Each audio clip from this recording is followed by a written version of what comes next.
Kita fighting untuk Norway trip, tapi beliau dah secure single ticket. Masa pergi Cape Town, dia sedih je, dah pergi seorang-seorang single ticket. Tapi dengan Budapest, pergi dengan pasangan beliau. Okey, dan pencapaian tertinggi beliau, Q bonus selama 12 kali, 12 bulan tuan-tuan. Memang hebat. Ya, jadi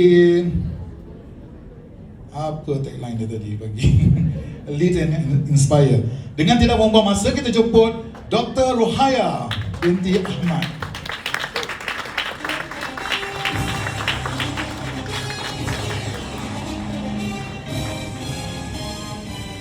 Assalamualaikum dan salam sejahtera semua.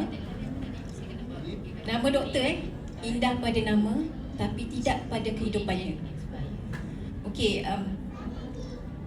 sebenarnya saya seorang doktor kerajaan sebelum ni.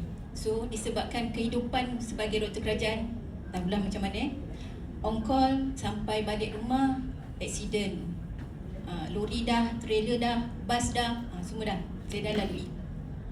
So saya ambil keputusan saya tukar jadi general practitioner. Sebab apa? Sebab anak saya tak kenal saya. Saya on call tuan-puan, pagi sampai malam, 15 hari sebulan. So saya balik rumah dah gelap gulita. Anak pun tak jumpa. So one day saya balik awal, saya jumpa anak saya nampak saya, dia menjerit. Menjerit. Siapa ni kan? Kita ni seorang ibu, kita mencurahkan kerja kita, daya kita pada kerja kita kan, masyarakat. Tapi at the end, anak tak kenal emak. So saya buat keputusan, saya nak jadi GP. Bunyinya indah, ada masa. Oh, general practitioner. Okay. Lupa minat alam doktor swasta. Okay, so what happen is, ingatkan indah juga, tapi saya terpaksa kerja pagi sampai malam juga, 9 pagi 9 malam. Okay, macam Tuan Mentor kata, ada kerja, ada gaji. Tak ada kerja, tak ada gaji. So saya teruskan kehidupan, Alhamdulillah. Okay, tapi apa yang berlaku ialah pada COVID. So zaman COVID, semua orang tak boleh kerja, doktor boleh kerja. Tapi tak kaya juga. Tak kaya juga. Banyak masuk, banyak keluar. Sampai satu level tu, saya cari, saya scroll. Saya bukan orang IT person. Satu hari Allah gerakkan, saya pun scroll-scroll, saya jumpa IG, Cik Syarah. Itulah upline saya. Saya tertarik dengan ilmu yang dia bagi, saya pun masuklah program dia. Dia mention about goal.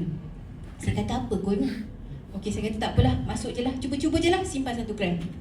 2 November 2023. Kemudian tu saya tengok diam je.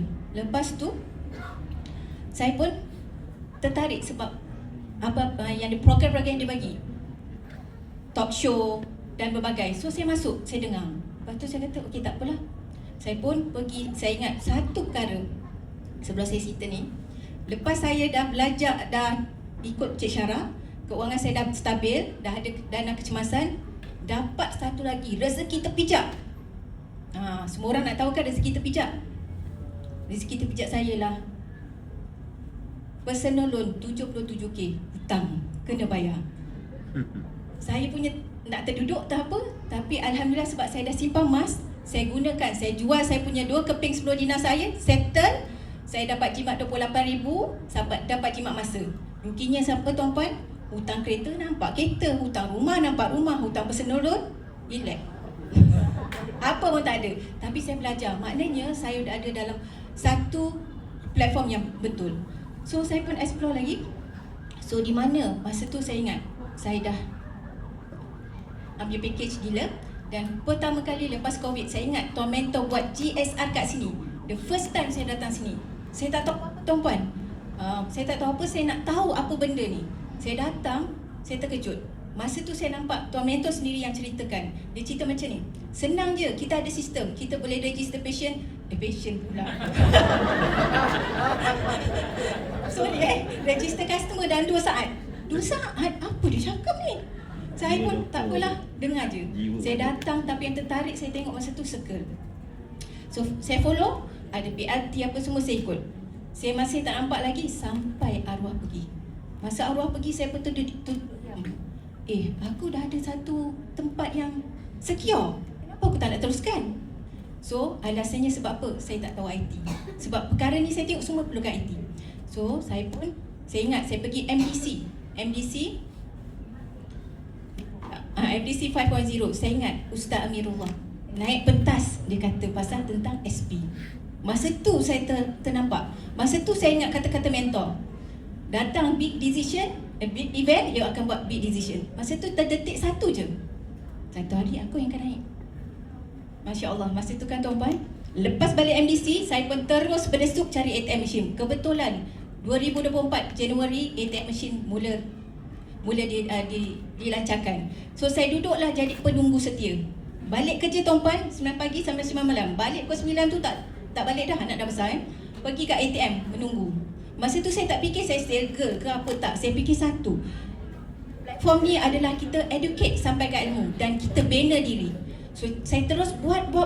Alhamdulillah within a month jadi FMD. So tapi tuan-tuan, satu perkara bagusnya kita dalam bisnes ni, kita evolve. Lepas kita dah buat sesuatu, kita akan rasa macam stuck. Aku tak boleh selama macam ni. Umur makin muda, tenaga makin tak. So masa tu lah tuan-tuan saya join Pikas. Masa tu saya jumpa satu lagi. Semua achiever kebanyakannya daripada online. Bila saya tanya, nak buat macam mana? Alah doktor, senang je, tekan je button live. Tekan button live? Saya masa tu, apa aku nak cakap ni? Lepas tu apa saya buat? Saya balik dari Pikas. Saya tak boleh tidur, tak boleh apa. Saya pun tekan button live. Okay, tekan button live, then that go on. So saya nampak apa yang ada pada kita ni, bisnes ni bukan sekadar bisnes. Kita dapat apa? Kita dapat bina diri, bina skill. Okay, apa yang menarik ialah bisnes ni, macam saya, walaupun saya doktor, saya ada skill. Macam mana terror saya pun, saya pernah tuan-puan diberhentikan kerja. Jangan tak percaya. Saya pernah diberhentikan kerja. Saya bekerja dengan international. Apa yang berlaku ialah memang saya ada skill, tapi disebabkan corruption ke apa, saya nak cakap, dia terpaksa masa COVID, dia terpaksa pilih salah satu. Walaupun skill saya terror, saya terpaksa dibuang kerja. Disebabkan saya doktor, saya masih ada skill lain, saya boleh hidup lagi. So, saya nampak dekat situ. Itu satu. Dan bila kita ada skill, hanya melekat pada kita, tak melekat pada anak-anak kita. So, bila masuk bisnes public ni, saya nampak inilah jalannya. Inilah exit plan. Tuan-puan, dengan bisnes ni tuan-puan, anak kita tak selama-lama dengan anak kita. Apa yang kita boleh buat? Kita boleh tinggalkan ilmu, kita boleh tinggalkan aset, kita boleh tinggalkan bisnes. Dengan apa? Dengan bisnes public good. Anda jiwa 5G ni, semua dah ada. Okey, dari sanalah saya teruskan. Alhamdulillah, pencapaian saya ni bukan dari saya sendiri, dari apa yang tuan mentor, apa 100 dan 5G dah sediakan. So, siapa yang tak join lagi, siapa yang tak keputusan, tuan-puan sebenarnya melambatkan freedom tuan-puan. Okey, so apa yang saya boleh kongsikan itulah perjalanan saya. So daripada saya jadi boros, dah dapat dana kecemasan, dapat bayar hutang, dan alhamdulillah tuan-puan, saya jadi orang yang baru. So saya harap apa yang saya sampaikan ni dapat membantu tuan-puan. Dan tuan-puan, inilah hari ini tuan-puan buat satu keputusan untuk membina legasi tuan-puan. Dan tak ada lain, platform public goal business ni adalah yang the best yang saya pernah jumpa. Daripada itu saja daripada saya harap dapat membantu tuan-puan. Sekian, terima kasih.